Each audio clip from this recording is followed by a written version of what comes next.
importante po yung mga iba-ibang mga skills, no? Na talakay na natin, nag-start tayo sa time management skill, sa financial skill, financial management, no? Iba-ibang mga skills na yung tinalakay natin. Pero meron pa po akong gustong i-share sa inyo na iba-iba pang mga skills na kailangan nating kailangan tayong maging aware at i-develop natin itong mga skills na to. At ngayon po yung tungkol po sa planning skills. Itong planning skills pong ito ay kasama niya yung organizational skills at saka yung time management skill. Magkakasama itong tatlo na to. Pero gusto ko talaga na i-discuss sa inyo yung planning skills. Kasi po, sa ibang mga eskwelahan sa mga first world country, tinuturuan nila yung kanilang mga estudyante sa planning. So, in-educate nila sa planning skill ang mga bata. Kaya sa ibang bansa,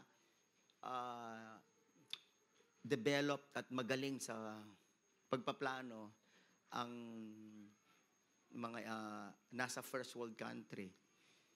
Pero tayo po, ito pong bansa natin, hindi nabibilang sa first world country. Minsan tinatawag po tayo medyo offensive na third world country. Pero siyempre, mas gusto nating tawagin na developing country. Amen? Developing country tayo. We don't want to accept that we belong to the third world country. Kaya lang, isa po talaga sa mga bagay na kailangan nating matutunan na skill ng mga Pilipino at tayong mga Kristiyano sa church natin dito, yung magaling tayong magplano sa buhay. Amen? So, Isaiah 28 to 29, ang Diyos natin ay Diyos na nagpaplano. Ang Diyos natin ay merong plano, no? At ang sabi na salita ng Panginoon sa Isaiah 28:29, all this also comes from the Lord Almighty, whose plan is what? His plan is wonderful, whose wisdom is magnificent. So, yung pong Diyos natin, may plano po sa Kanya pong paglikha, from the beginning to the end. May plano po ang Panginoon. Actually po, lahat po ng mga nangyayari ngayon ay according to the plan of God. Amen? Kahit nga po sa huling kapanahunan na tayo po ay magkakaroon ng giyera, ay kasama sa plano ng Panginoon yan. Kaya po, wag po kayong masyadong matatakot, nagwo-worry, anxiety kung naririnig natin na mayroong giyera at siguro malamang masasangkot tayo sa giyera. So, ang Panginoong Diyos may mga plano siya. At pero lahat ng plano ng Panginoon ay wonderful. Amen? Hindi siya nagpaplano para sa ating kapahamakan. Nasa Jeremiah 29:11, for I know the plans I have for you, declares the Lord, plans to prosper you and not to harm you. Maganda lahat ng plano ng Diyos. So kung ang Diyos ay nagpaplano, may maintindihan natin na napakaganda ng pagpaplano. Sinasabi sa Proverbs chapter 90 verse 12 na many Proverbs 90 verse 12. Psalm 90:12 pala. Psalm 90:12. Yeah, hindi Proverbs, sorry. Teach us to number our days that we may gain a heart of wisdom. So, pagka sinabing teach us to number our days, anong ibig sabihin doon? Marunong kang bilangin mo yung araw mo dito sa mundo. Hindi. Ang sinasabi ng verse na to, yung matuto tayong pahalagahan ang bawat araw natin na buhay tayo dito sa mundong ibabaw na to. Na tinuturo ng verse na to na tayo magkaroon ng wisdom sa buhay. At ang isa sa tinuturo ng Psalm 90:12, yung bang kailangan pagplanuhan natin yung days natin here on earth. Kaya napakaganda yung mga maririnig natin. Paglaki mo, magiging ano ka. Doon na nagpapasimula yung konseptong pagpaplano, di ba? So, sino po dito na nung maliit siya, tinanong siya ganun at ngayon nangyari yon? Amen? Paglaki ko, magiging teacher ako. Naging teacher ka, sis. O, di ba? Doon na nag-uumpisa. Although, minsan along the way, nagbabago yung gusto ng tao. Pero napaka-importante po na sa buhay natin na itinuturo natin na sa mga bata yung ano yung magiging direksyon at ano magiging destiny nila.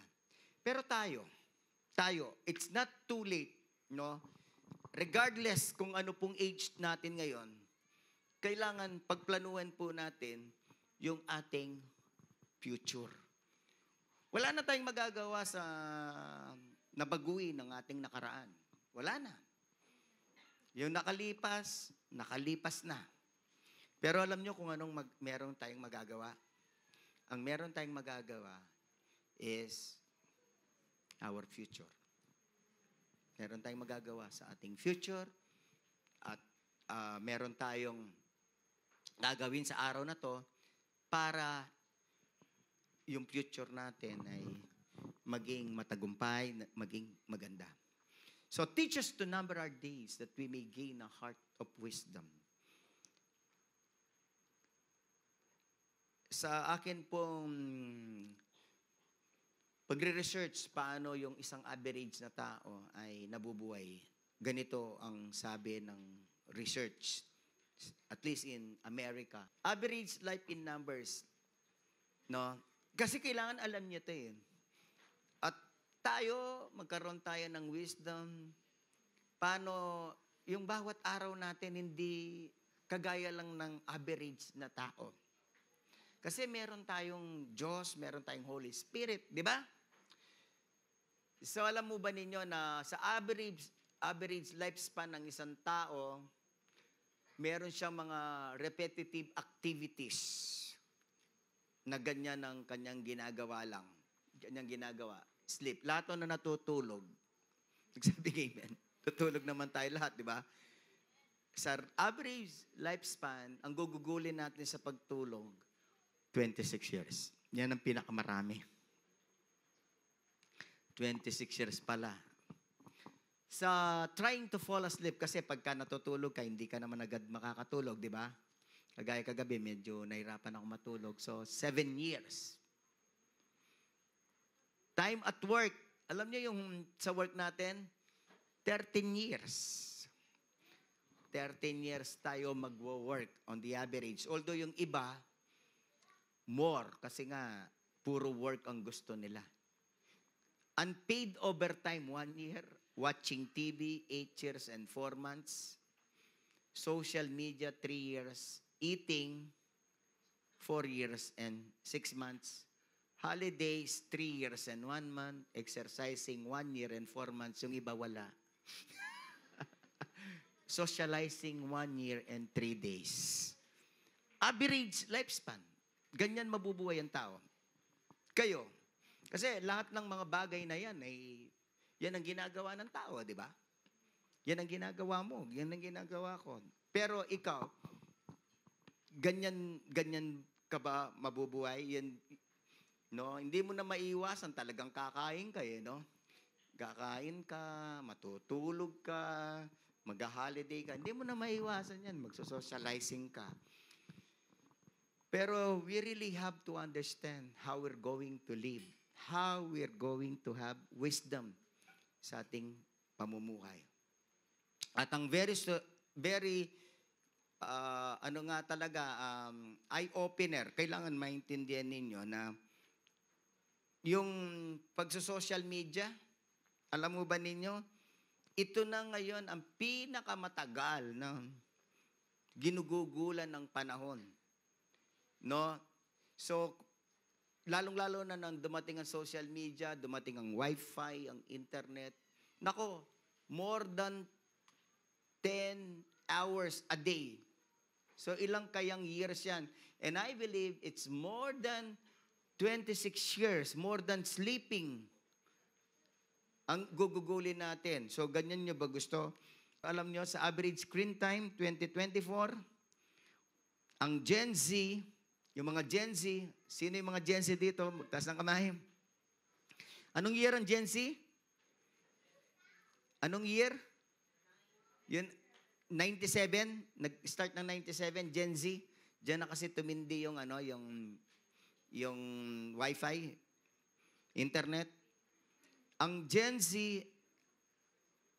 mas matindi siyempre yung Alpha, no? Yung mga susunod pa sa Gen Z. Pero alam nyo, Gen Z averages around 9 hours of screen time per day.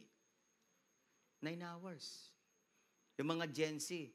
Mas matindi pa yung Generation Alpha. No? Kasi sabay na nilang isinilang yung internet. Ito yung matindi, yung mga Pinoy. Pakipakita mo nga yung Pinoy. Pinag-aralan po sa buong mundo kung sino po yung social media. Nakita po ninyo, hindi ko nababasahin lahat. Pakibasa po to, pakilakihan ito.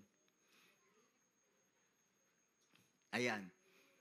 The Philippines, Brazil, and Colombia, each average 10 plus hours per day. Ganun katindi ang mga Noypi. Kahit wala ng pagkain, basta may data lang, ayos na. Di ba? Grabe, 10 hours per day. Kaya dito ko na-realize ang tindi ng, yung kasing internet, ano po yan amoral yan parang pera. Walang morality yan Kaso, yung pera, pwede mong gamitin sa mabuti, pwede mong gamitin sa masama. Yung internet, yung wifi, pwede rin gamitin sa mabuti, pero pwede rin magamit sa masama. Yung iba, pagka ginamit, nag-wifi, nag-internet, basta hindi evil o bad yung pinanood, akala nila, hindi na masama. Pero, if your time is wasted, kahit hindi masama yung pinanood mo, kahit entertainment, kasi matindi ngayon, entertainment Kasi nga, ang tao nga addicted sa tinatawag na dopamine. Kasi entertainment, nagpo-produce po yung mga entertainment ng dopamine sa brain. May pleasure, may happiness. No? So ngayon, nagiging masama kasi nga, yung tao, social media, hindi na-accomplish ang dapat niyang ma-accomplish. Kaya pagka hindi mo pinlano yung oras mo, yung buhay mo, masasayang yung mga oras mo. Even if you feel na hindi naman masama yung social media mo. Kahit hindi masama o hindi pangit. Parati ka lang nanonood ng mga TikTok, di ba? Yung mga iba-ibang mga panoorin doon, di ba? Mga reels, mga TikToks, ganun. So mga kapatid ko, ang panawagan natin sa araw na to, please, planuin natin yung araw natin. Teach us to number our days. Teach us na to do something beneficial, something na magde-develop sa buhay natin bilang mga Kristiyano. Kaya nga,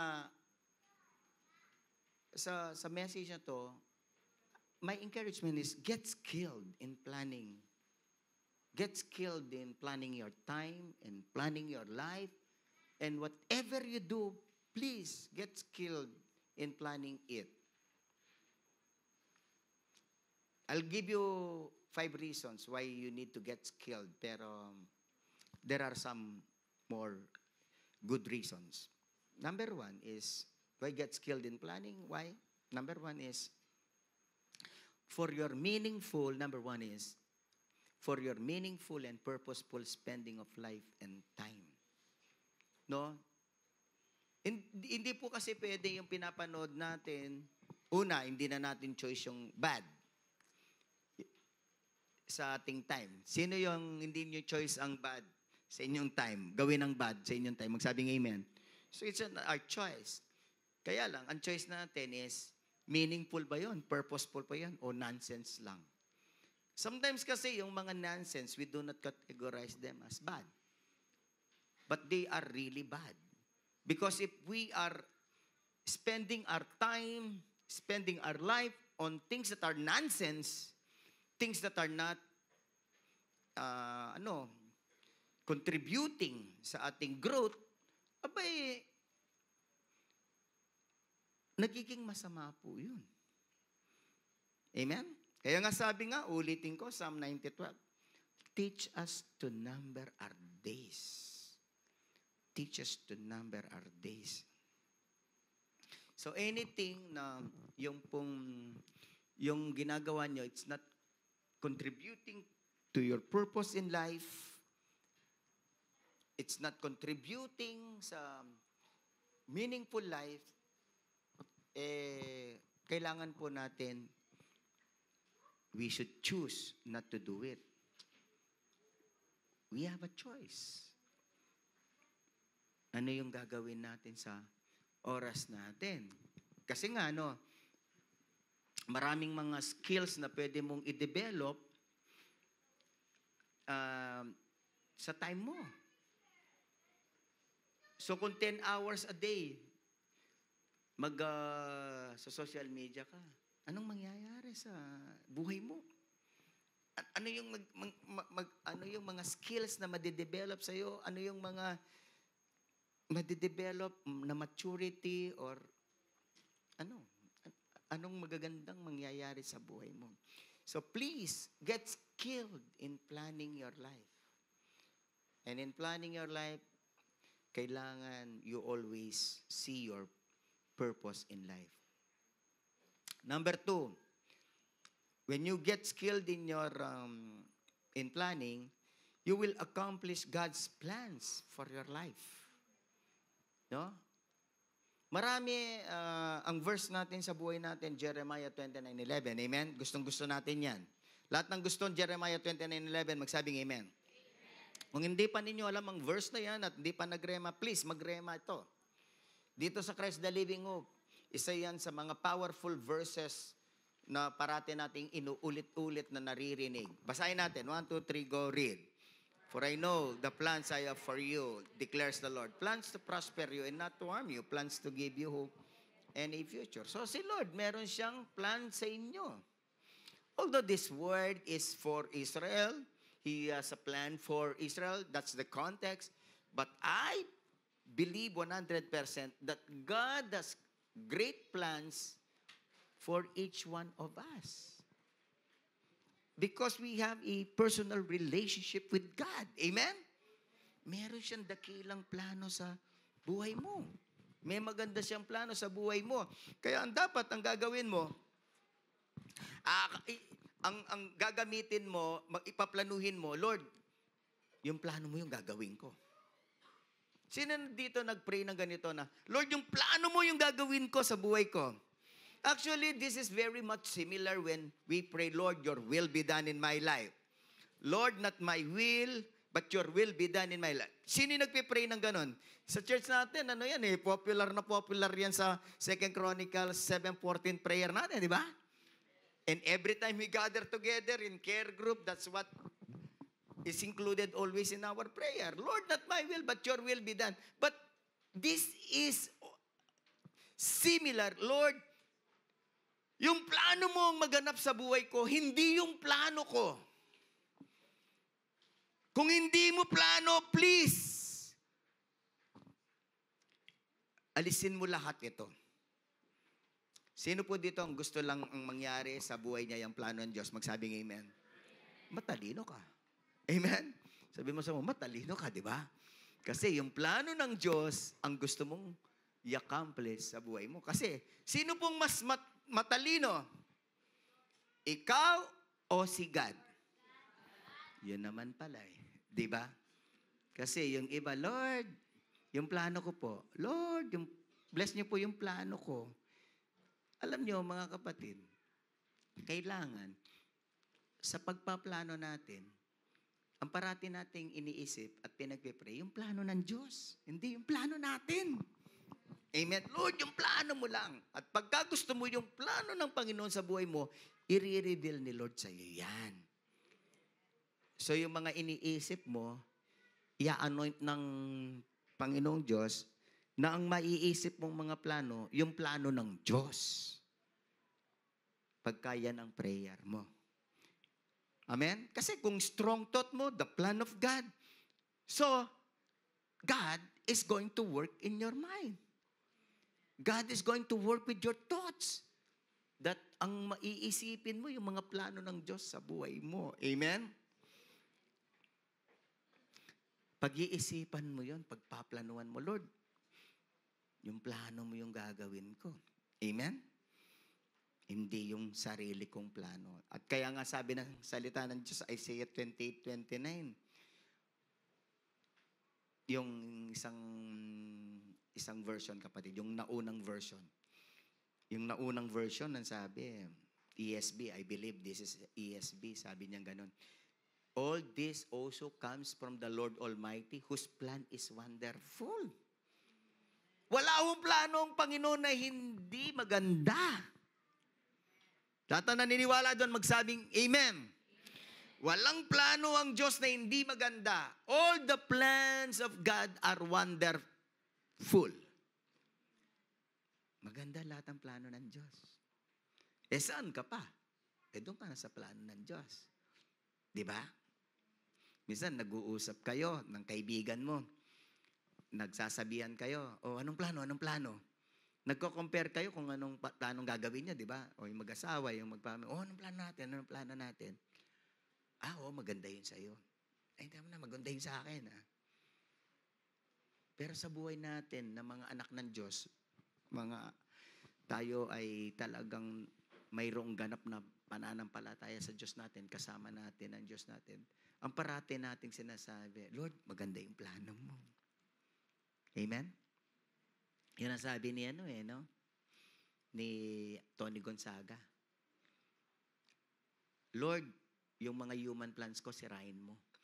Yung mga plano mo lang ang maganap sa buhay ko. Alam nyo kasi, testimony ni Tony Gonzaga yon nung mag-resign siya sa Itbulaga. Akala niya nung mag-resign na siya sa Itbulaga, si Tony Gonzaga, yung artista, yung celebrity natin dito, Akala niya kasi naging co-host siya doon Nung mag-resign siya, akala niya, tapos na yung kanyang career sa showbiz. Pero nung nag-resign siya, plano pala ng Panginoon, lalong umusbong yung kanyang career. Amen? Kaya, sabihin mo sa katabi mo, maganda yung plano ng Diyos. Kaya ang pagpaplanuhan mo, siguraduhin mo yung plano ng Diyos. At huwag mong tanggapin ang isang bagay na hindi plano ng Diyos. Amen? Kung hindi plano ng Diyos, huwag mong tatanggapin. No? So, pagplanuhin mo. Lord, yung plano ko, i-accomplish yung plano mo. So, pagka ganyan, pinaplano mo, ma-accomplish mo yung plano ng Diyos. Pagdating ng katapusan ng buhay natin, ang sasabihin natin, ay, praise God, na-accomplish ko yung plano ninyo, Panginoon, sa buhay ko. Hindi sasabihin, ay, na-accomplish ko lahat ng plano ko. Anong merit nun? Diba? May eternal significance ba yung mga plano mo? May eternal significance ba? Yung mga plano lang ng Diyos ang may eternal significance. Pangatlo, why get skilled in planning? Because para ma-fulfill mo yung God-giving calling and assignment mo. Lahat tayo na anak ng Diyos ay may calling at may assignment. Lahat to nang naintindihan yon, magsabing Amen. Hindi lang po tayo naligtas Hindi lang po tayo tumanggap kay Jesus para maging anak ng Diyos at tayo'y pagpapalain ng magandang buhay, kabuhayan, good health. Hindi lang po ganun eh. Actually, we will realize that when we became Christian or we have become Christians, na ang buhay dito sa mundo ay isang divine assignment. Our life here on earth is a divine assignment. We're not just living just to live or just have a life. No, it is a divine assignment. Amen? Sabihin mo sa kata mo, ang buhay mo dito sa lupa, divine assignment yan. Ibig sabihin, merong papagawa ang Diyos sa iyo. Hindi yung buhay Kristiyano natin, Lord, bless mo ako, bigay mo sa akin ito. Hindi lang po ganun. Ang totoong buhay Kristiyano, yung malalim na buhay Kristiyano, yung alam mo na ang buhay mo, divine assignment. May pinapagawa ang Panginoon. Sabi ng Hebrews 3:1, let's read Hebrews 3:1. Everybody read. 1, 2, 3, go read. Therefore, holy brothers and sisters who share in the heavenly calling, fix your thoughts on Jesus, whom we acknowledge as our apostle and high priest. Who share in the heavenly calling. Everybody say, heavenly calling.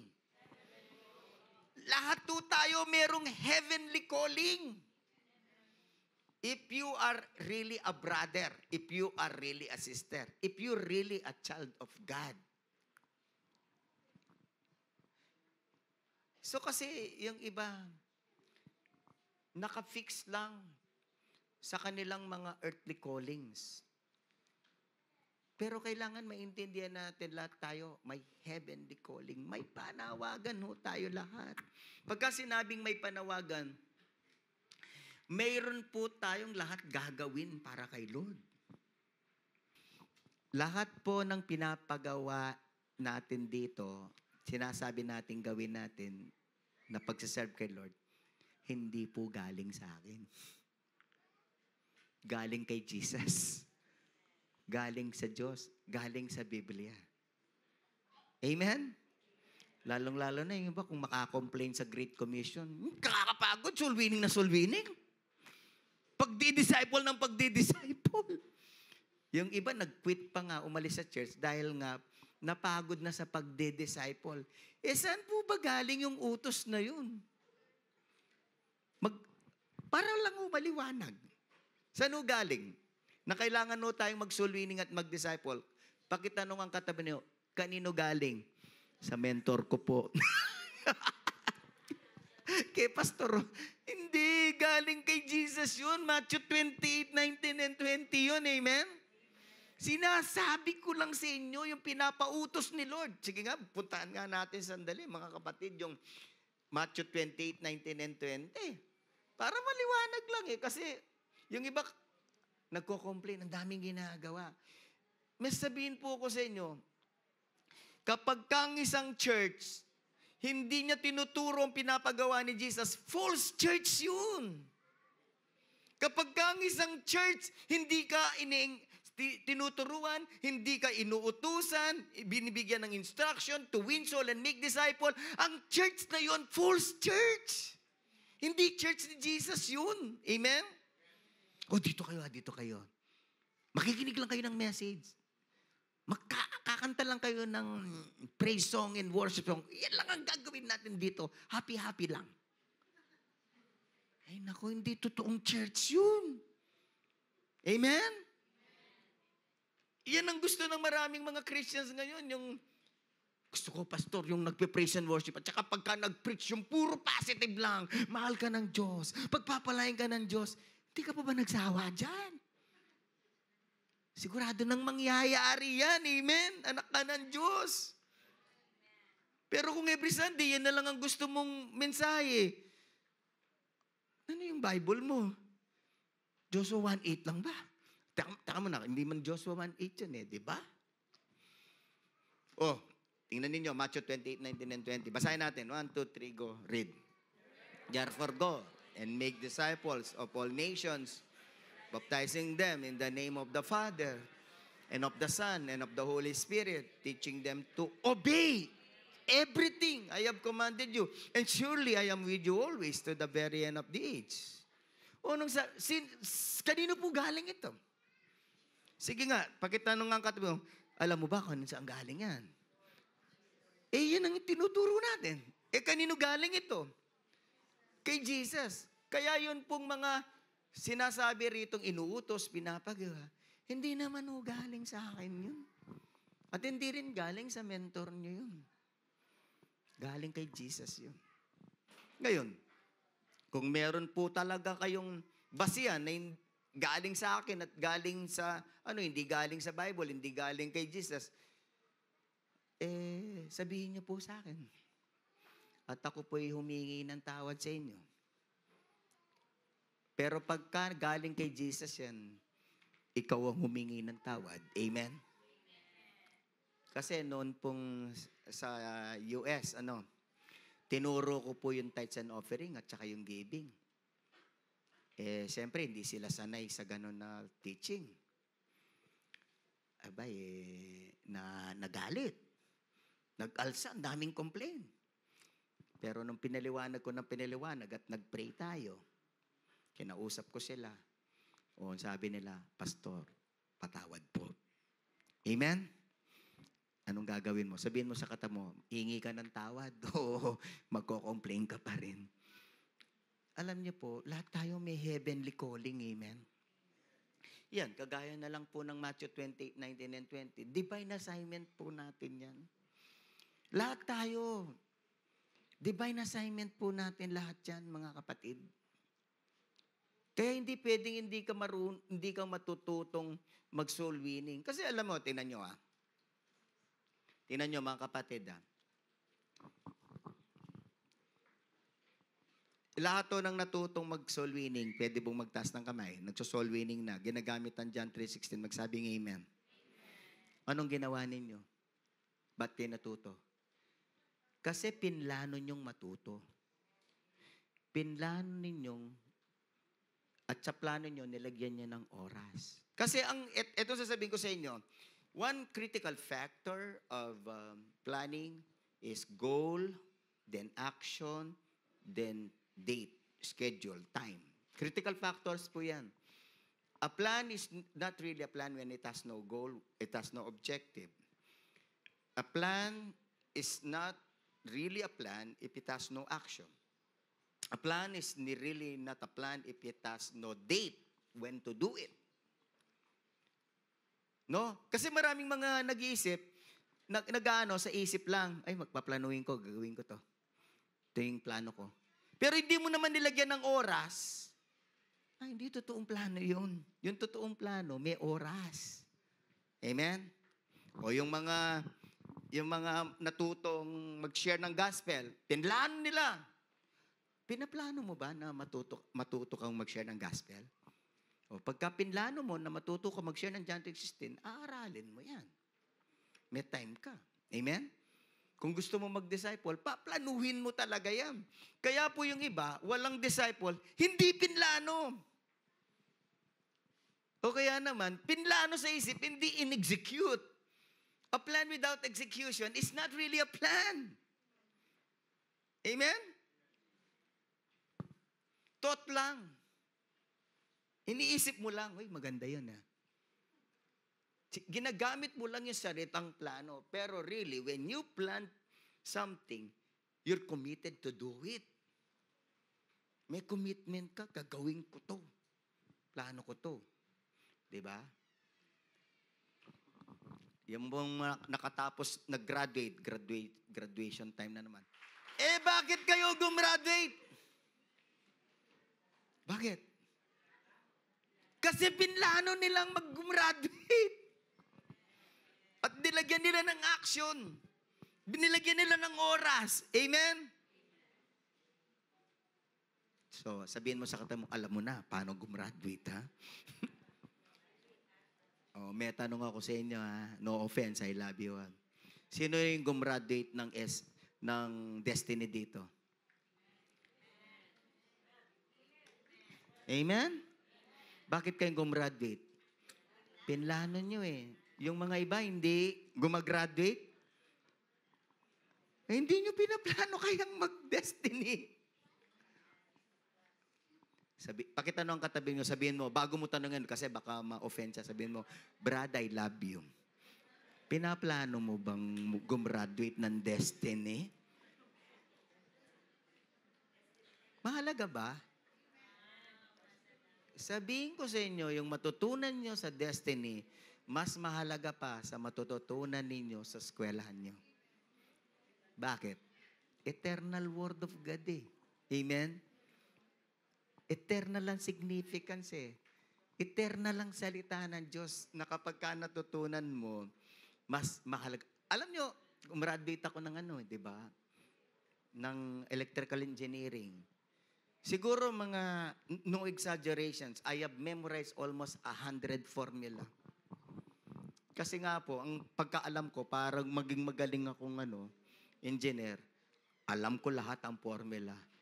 O ngayon, ang alam ko na lang na formula, area na lang eh, length times width. Yung ibang mga formula, wala na, hindi ko na alam eh. Di ba? Pati siguro yung volume, alam ko rin. Kasi length times width times height.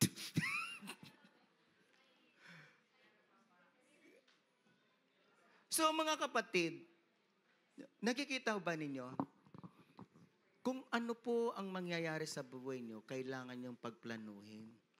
And when you plan, you must commit to that plan. To implement it.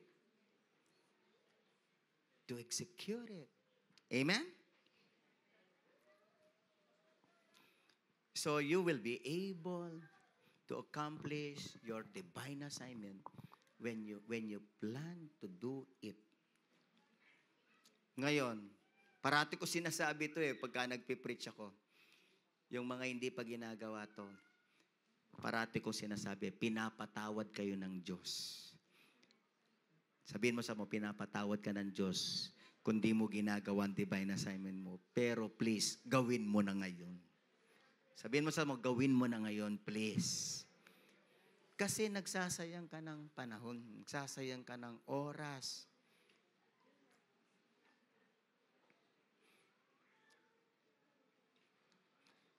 Ang isa sa mga dahilan kung bakit ka nabubuhay, isa sa mga pinakamahalagang dahilan is to fulfill your divine calling, your divine assignment. Accomplish your assignment. And then, pangapat, why you need to get skilled in planning is that so that you will obtain successes. So this is this is common sense. Although sometimes common sense is not common. Sabihin mo sa katabi mo, common sense, di ba? Gusto mo magtagumpay? Planuhin mo. Planuhin mo. Maraming gusto maging matagumpay sa buhay, pero hindi naman nagpaplano. No? Kailangan planuhin mo. Failing to plan is planning to fail. Yan ang kasabihan ng maraming mga leadership guru. Parati nila sinasabi yan. Failing to plan is planning to fail. Sabihin mo sa kata mo, huwag kang tamad.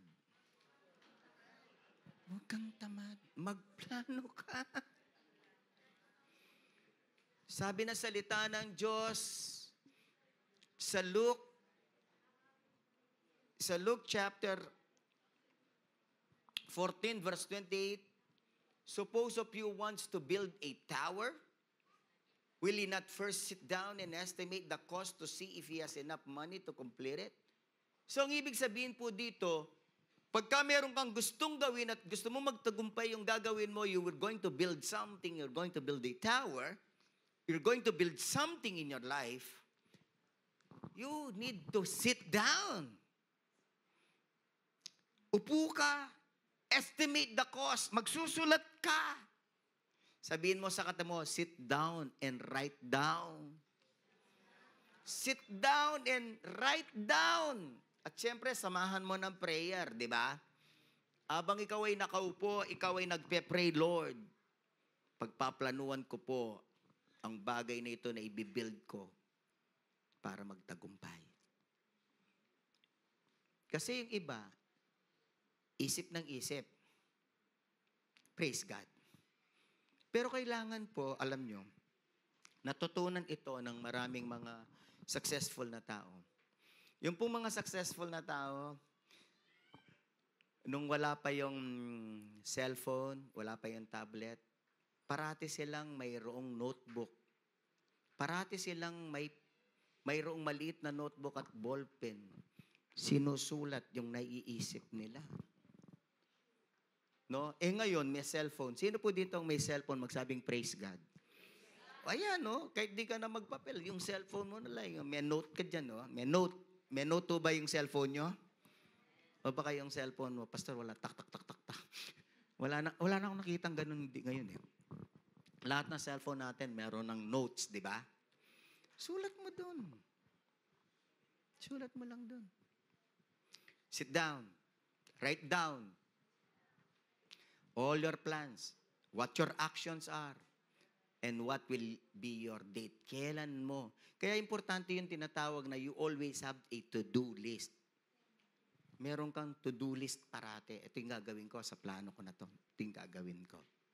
So, sino po ang nagpaplanong magtagumpay? Magsabing amen. Pagka nagpaplano ka, gusto mong magtagumpay, magpaplano ka talaga. Magpaplano ka talaga. So, ang parati kong sinashare sa message na to, if you want to be successful in your career, maging successful sa ibang bagay, please, ang kailangan na unang successful ka sa spiritual. Amen? When you are successful in your faith, in God, alam nyo, pagka-successful ka doon, na napatibay mo yung pananampalataya mo at pagganap mo sa kalooban ng Diyos, the favor of God will be upon you. At kung meron man darating na mga pagsubok sa buhay, you will all overcome them because your faith is strong. So, sino po ang magpaplano? Magsabing amen? So, kailangan every week, nagsusulat ka, anong gagawin ko this week? Kailangan po ba maging prayerful tayo? Di ba? Kailangan nagde-devotion tayo? O kailangan pagplanuhin mo yan? No offense ha, yung mga hindi pa nagde-devotion. Bakit di ka nagde-devotion? Kasi hindi mo pinaplano kung anong oras ka magde-devotion. Pakitanong nga sa katabi mo, sis, anong oras ka nagde-devotion, bro? Oh, no offense ha. Yung sasabihin niya,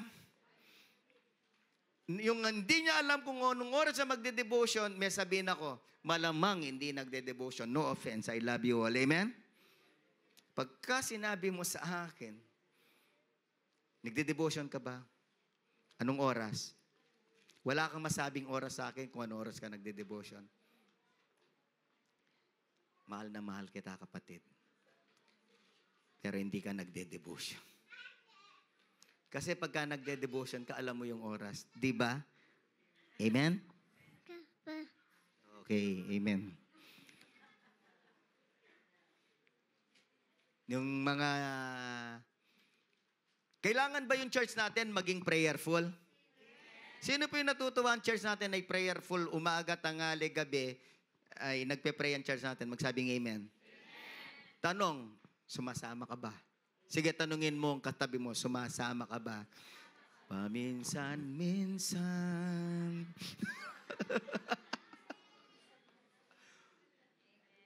Madalas ang hindi. Alam ko, sumasama ka lang minsan pagka matindi ang pangangailangan, di ba? Uy, sumakit ang tiyan ko. Sasama nga ako sa prayer, masakit ang tiyan ko. Alam nyo bakit di ka nagpe-pray? No offense, ha? Hindi mo pinaplano. Tama? Pakitanungan ka mo, tama. O anong gagawin mo? Sabihin mo na lang sa tabi mo, sorry Lord. Sorry Pastor. Huwag mo nang idepensa kasi huwag ka nang masyadong maraming dahilan. Mapapahamak ka pa sa dahilan mo. Kasi para mapalusot mo ang dahilan mo, magsisinungaling ka. Busy ako, Pastor, pero 10 hours sa social media. Tama, busy sa social media, sa walang kwentang bagay. Kaya ang isang tip na napakahalaga in planning, please, plan for the important things in life. For the most important things in life, pagplanuhin mong magawa yun. Pagka hindi mo pinagplanuang magawa ang mga importanteng bagay sa buhay mo, ang kadalasang magagawa mo, yung hindi importante. Ako, minsan gusto kong puntahan ang mga senior citizen. Tatanungin ko sila kung anong nagawa nila. Hindi naman para i-condemn sila. Pero para sabihin ko sa kanilang, matuto po ang church sa inyo. Yung iba, naglingkod kay Lord, praise God. Yung iba, sabihin nila, hindi. Para matuto po ang church. Amen? Sayang Sayang ang buhay. Amen?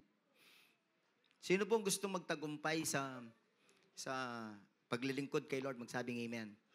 Pinagpaplanuhan yan. Paano magka-12 pagplanuhin mo?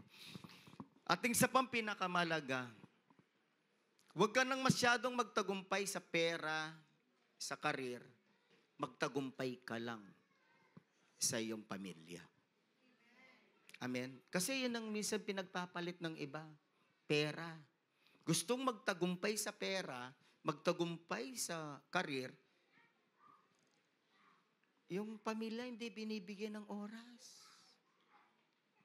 Pakitanong ang katabi niyo, anong mahalaga? Pera, karir, o pamilya? Sige. Yung iba, sasabihin nila, nakakaya namang sabihin yung pera. Pero makikita naman sa ginagawa na pera talaga. Amen? Anong importante? Trabaho o pamilya?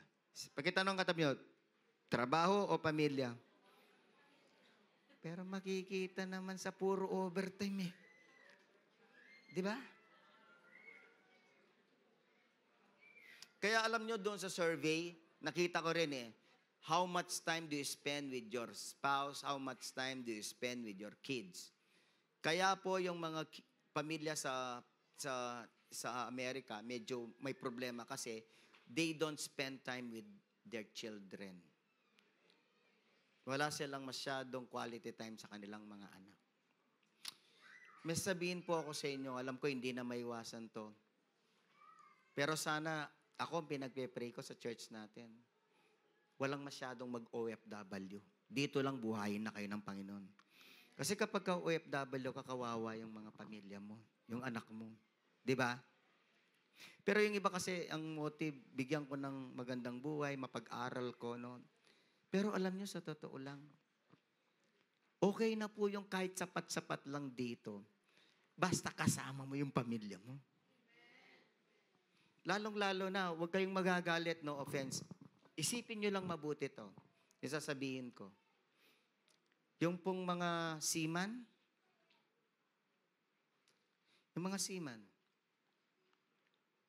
ilang oras ang pamilya. Di ba? Kaya, more than 50% of seamen, hiwalay sa asawa, broken family. Pero almost 90% ng mga anak nila, dysfunctional. Yun ang hindi nila nakikita ng mga seaman. Dysfunctional ang life ng kanilang anak. More than 90% of their children. Why? Walang father figure Walang father na gumabay Walang father. Kaya ako, I discourage sa mga youth na kumuha ng seamanship. Kasi pagka seaman ka, hindi pang pamilyang trabaho ang seaman. Hindi. Pang-provide, oo. Pero pang pamilya, pang-alaga ng anak, hindi.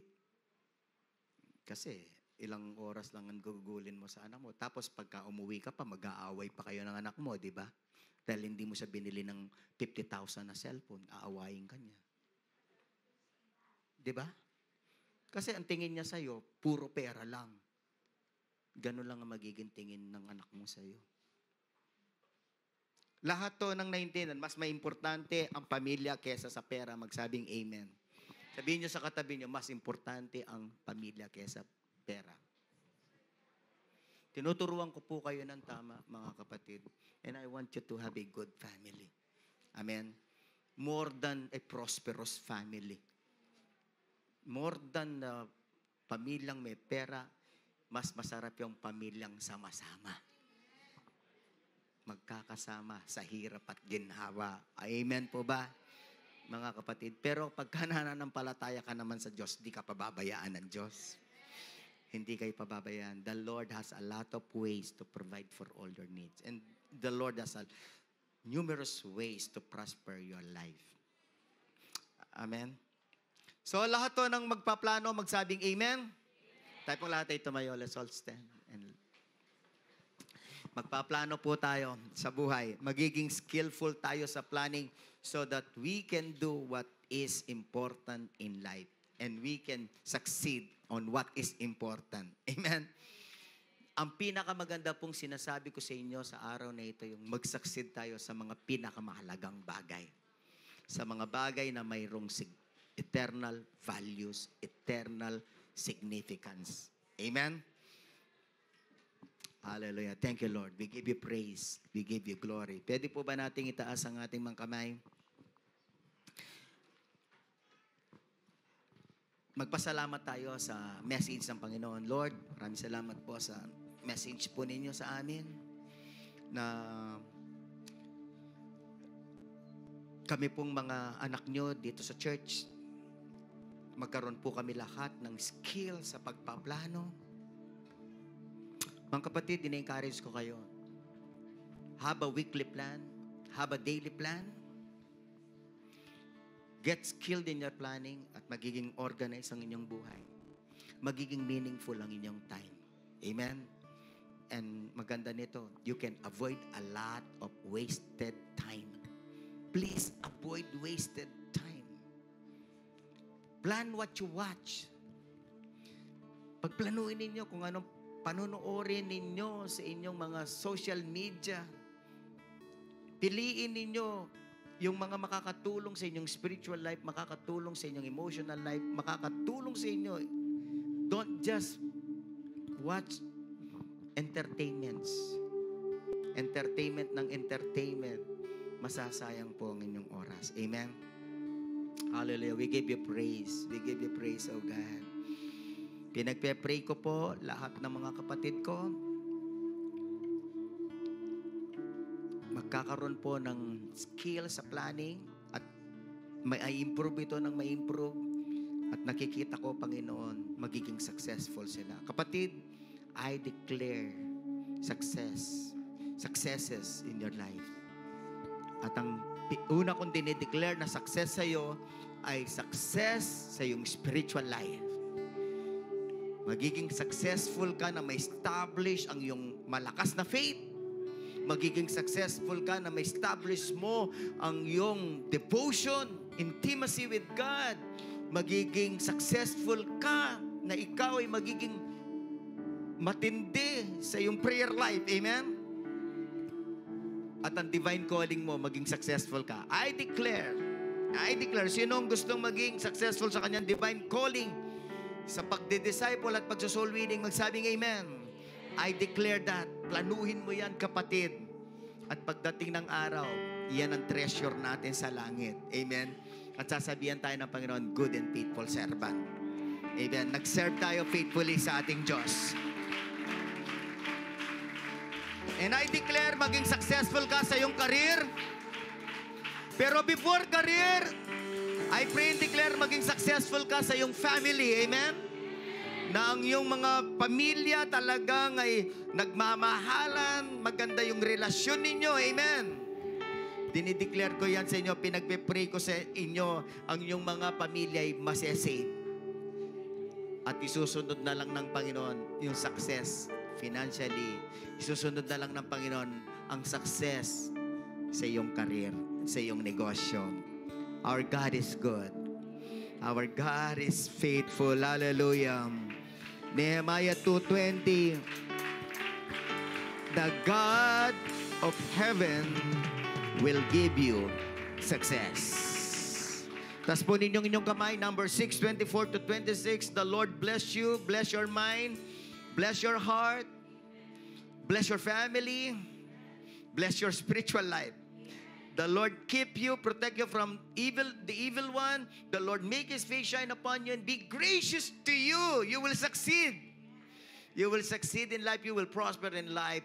The Lord turn His face toward you and give you peace of mind and peace of heart. Shalom. All glory to Jesus. All glory to His name. Hallelujah.